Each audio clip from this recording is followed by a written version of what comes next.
22 मई 2023 चेपॉक का मैदान खचाखच भरा हुआ। गुजरात टाइटंस और चेन्नई सुपर किंग्स के बीच क्वालिफायर मुकाबला खेला जा रहा था। गुजरात के सामने एमएस धोनी की टीम थी, जो बड़े मैचेस में वापसी करना अच्छी तरीके से जानती थी। लेकिन उस रात एक बॉलर बार बार चेन्नई के बल्लेबाजों को परेशान कर रहा था। बल्लेबाज शॉट खेलने जाते और गेंद उनकी उम्मीद से ज्यादा स्लो निकलती। कभी कटर आती, कभी स्लोअर वन आती, कभी लेंथ में बदलाव होता। ऐसा लग रहा था जैसे गेंदबाज हर गेंद से बल्लेबाज को परेशान करने की कोशिश कर रहा हो। वो गेंदबाज थे मोहित शर्मा। वही मोहित शर्मा जिन्हें कुछ साल पहले तक लोग लगभग भूल चुके थे।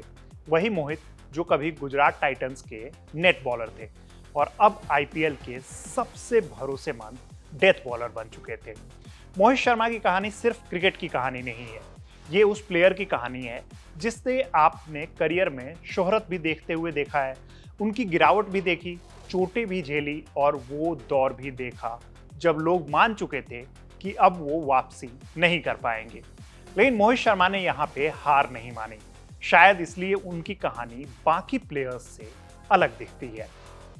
18 सितंबर 1988 को हरियाणा के बल्लभगढ़ में जन्मे मोहित शर्मा बचपन से ही क्रिकेट खेलते थे, लेकिन शुरुआत में कोई उन्हें बड़ा स्टार नहीं मानता था। ना उनके पास बहुत ज्यादा रफ्तार थी और ना ही वो टीवी पर दिखने वाले ग्लैमरस तेज गेंदबाज जैसे लगते थे। लेकिन उनके पास एक चीज थी जो बाद में उनकी सबसे बड़ी ताकत बनी, लगातार एक जैसी लाइन लेंथ पर गेंद डालने की आदत, बल्लेबाज को सोचने पे मजबूर करना और सबसे जरूरी प्रेशर में शांत रहना। हरियाणा क्रिकेट में मोहित धीरे धीरे अपना नाम बना रहे थे। डोमेस्टिक क्रिकेट में उन्होंने लगातार विकेट लिए, रणजी ट्रॉफी में उनका प्रदर्शन बेहतरीन रहा। फिर आईपीएल ने उनकी जिंदगी बदल दी। 2013 में चेन्नई सुपर किंग्स ने अपनी टीम में शामिल किया। उस वक्त सीएसके में एमएस धोनी कप्तान हुआ करते थे। मोहित के लिए ये किसी सपने के जैसा था, क्योंकि धोनी सिर्फ कप्तान नहीं थे, वो गेंदबाजों को समझने वाले कप्तान माने जाते थे।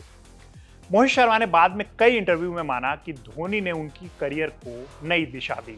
ईएसपीएन क्रिकइन्फो को दिए गए इंटरव्यू में मोहित ने बताया था कि 2013 आईपीएल के बाद धोनी ने उनसे कहा था कि अगर लंबे समय तक खेलना है तो सिर्फ नई गेंद वाला गेंदबाज मत बनो, पुरानी गेंद से भी कमाल करना सीखो, यानी कि डेथ ओवर्स में गेंदबाजी करो और वहां पे भी कमाल दिखाओ। वहीं से मोहित ने अपनी स्लो गेंदों और कटर पर ज्यादा काम करना शुरू किया। 2013 आईपीएल मोहित शर्मा के करियर का टर्निंग पॉइंट बन गया। उन्होंने पूरे सीजन में 20 विकेट लिए और पर्पल कैप उनके ही नाम रही। आईपीएल में पर्पल कैप जीतना किसी भी गेंदबाज के लिए बहुत बड़ी बात होती है, खासकर उस गेंदबाज के लिए जिसकी बहुत ज्यादा चर्चा ना हो।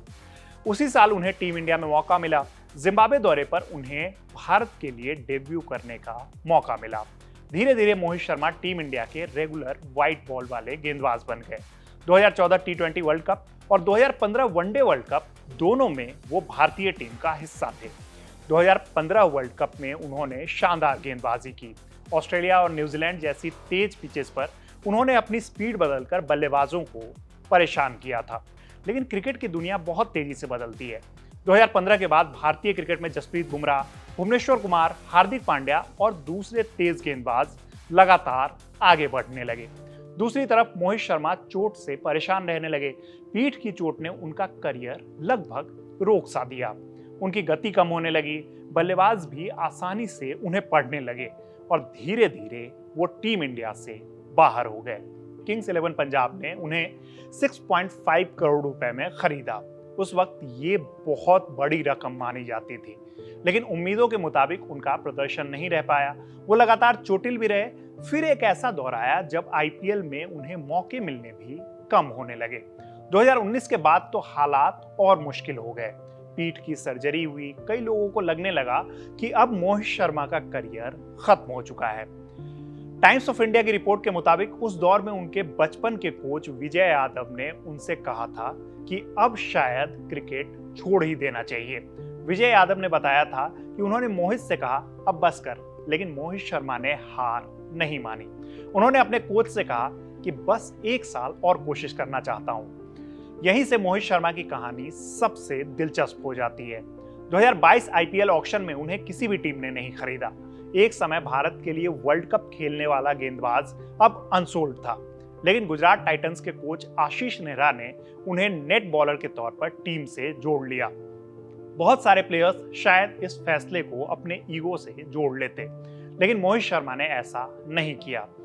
एक ऐसा प्लेयर जिसने भारत के लिए वर्ल्ड कप खेला हो और आईपीएल में उनके ऊपर करोड़ों रुपए की बारिश हुई हो, वही प्लेयर अब नेट्स में युवा बल्लेबाजों को गेंद डाल रहा था।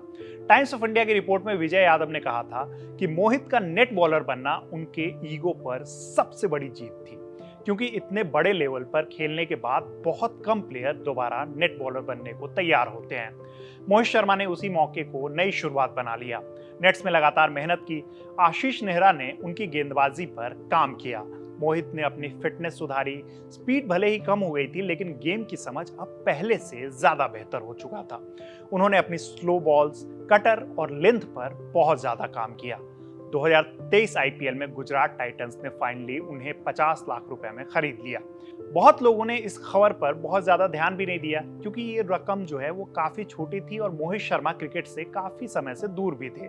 लेकिन कुछ ही मैचेस में मोहित शर्मा ने सबको चौंका दिया। पंजाब किंग्स के खिलाफ उन्होंने पहले ही मैच में 2 विकेट लेकर प्लेयर ऑफ द मैच का अवार्ड जीता। फिर लखनऊ सुपर जायंट्स के खिलाफ आखिरी ओवर में 12 रन बचाकर उन्होंने अपनी टीम को मैच जिता दिया। उस मैच का जिक्र मोहित शर्मा ने ESPN क्रिकइन्फो को दिए इंटरव्यू में भी किया था। उन्होंने बताया कि केएल राहुल एकदम सेट हो चुके थे। मार्कस स्टोइनिस नए बल्लेबाज थे, लेकिन उन्होंने अपनी गेंदों की सीक्वेंसिंग पे काम किया। पहले यॉर्कर, फिर स्लोअर बाउंसर और फिर स्पीड चेंज। यही मोहित शर्मा की सबसे बड़ी ताकत थी। बल्लेबाज कभी भी पूरी तरीके से उन्हें नहीं समझ पाते थे कि अगली गेंद वो क्या डालेंगे। 2023 आईपीएल फाइनल ने मोहित शर्मा को फिर से हेडलाइंस में ला दिया। गुजरात टाइटंस को आखिरी ओवर में 13 रन बचाने थे। सामने रविंद्र जडेजा थे। पहली 4 गेंदों तक मोहित मैच को गुजरात की तरफ ले गए थे, लेकिन आखिरी 2 गेंदों में जडेजा ने पहले 6 और फिर चौका मारकर चेन्नई सुपर किंग्स को चैंपियन बना दिया। उस हार के बाद बहुत लोगों ने मोहित शर्मा को ट्रोल किया, लेकिन मोहित ने उस हार को अलग नजर से देखा। ESPN क्रिकइन्फो को दिए इंटरव्यू में उन्होंने कहा था कि उन्हें उस ओवर से कोई भी पछतावा नहीं है। उन्होंने कहा कि क्रिकेट एक ऐसा गेम है जहां आप अर्श से फर्श तक और फिर फर्श से अर्श तक पहुंच सकते हो। उन्होंने माना कि शायद वो एक गेंद और बाहर डाल सकते थे, लेकिन उन्हें अपने पूरे सीजन पर गर्व था। मोहित शर्मा की एक और खास बात है उनका दिमाग। वो सिर्फ मैदान पर मेहनत नहीं करते, बल्कि खेल को समझने की भी कोशिश करते हैं। उसी इंटरव्यू में उन्होंने बताया कि कैसे करियर में चोट लगने के बाद उन्होंने बायोमैकेनिक्स पढ़ना शुरू किया। स्प्रिंट मैकेनिक्स पर कोर्स किए। वो समझना चाहते थे कि बार बार पीठ की चोट क्यों हो रही है। उन्होंने कहा कि क्रिकेट जिंदगी का हिस्सा है, लेकिन पूरी जिंदगी नहीं है। MS धोनी ने उन्हें मारिया शारापोवा का नाम दिया था, सुपरस्टार टेनिस प्लेयर का। इसकी वजह क्या थी? तो इसकी वजह थी कि वो गेंद डालते समय काफी जोर से आवाज निकालते थे, जैसा कि मारिया शारापोवा किया करती थी सर्विस के टाइम पे। मोहित मजाक में कहते थे कि बल्लेबाजों को लगेगा कि उनकी आवाज को देखते हुए कि स्पीड जो होगी वो 145 से ज्यादा की होगी, जबकि गेंद जो है वो काफी स्लो होती थी। और यही उनका तरीका था बल्लेबाजों के दिमाग से खेलने का।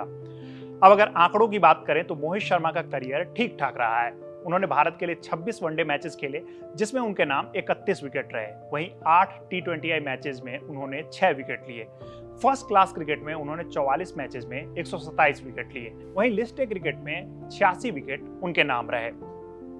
आईपीएल में मोहित शर्मा का करियर और बेहतर रहा।